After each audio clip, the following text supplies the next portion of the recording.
बोलो लक्ष्मी नारायण भगवान की जय। अधिक मास अर्थात पुरुषोत्तम मास व्रत महत्तम कथा, जिसका पहला अध्याय आज अपन श्रवण करेंगे। एक बार बहुत से ऋषि मुनि जन नैमिषारण्य की तीर्थ में जाकर के यज्ञ करने को उद्यत हुए अर्थात तैयार हुए।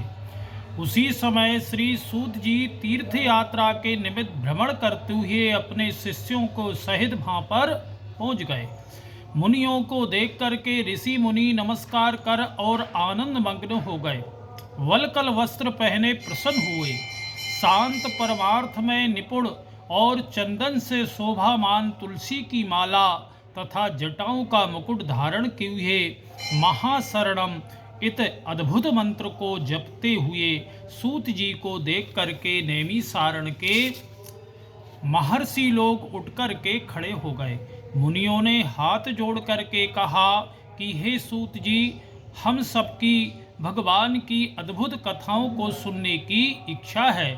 तब सूत जी ने प्रसन्नता से सब ऋषियों को आगे हाथ जोड़ करके नमस्कार किया। ऋषि कहने लगे कि हे सूत जी, हमने आपके लिए सुंदर आसन बनाया है, आप इस पर बैठ जाइए।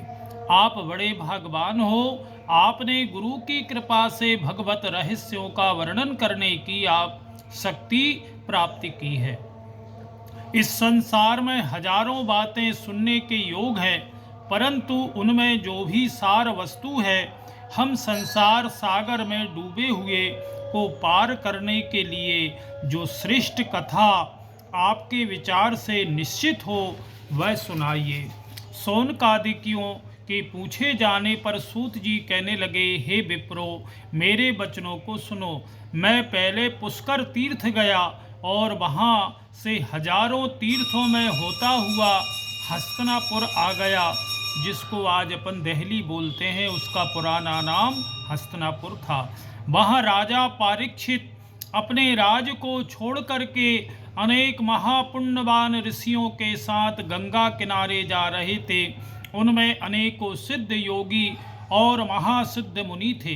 मैं उस समाज को पूछ रहा था कि वहाँ श्री कृष्ण भगवान के चरण कमल में मन लगाए महामुनि व्यास जी के पुत्र सुखदेव पधारे, जिनकी 8 वर्ष की आयु, शंख के समान कद, ऊंचे और चिकने केसों से घिरा हुआ मुख, दृढ़ कंधे, चमकती हुई कांति थी। वह अवधूत भेष में ब्रह्म स्वरूप थे। ऐसे महामुनि सुखदेव जी को देख करके सब मुनि हाथ जोड़ करके खड़े हो गए। तब मुनियों के बनाए हुए कमल चक्र जैसे ऊंचे आसन पर परम वैराग सुखदेव जी को बिठाया गया।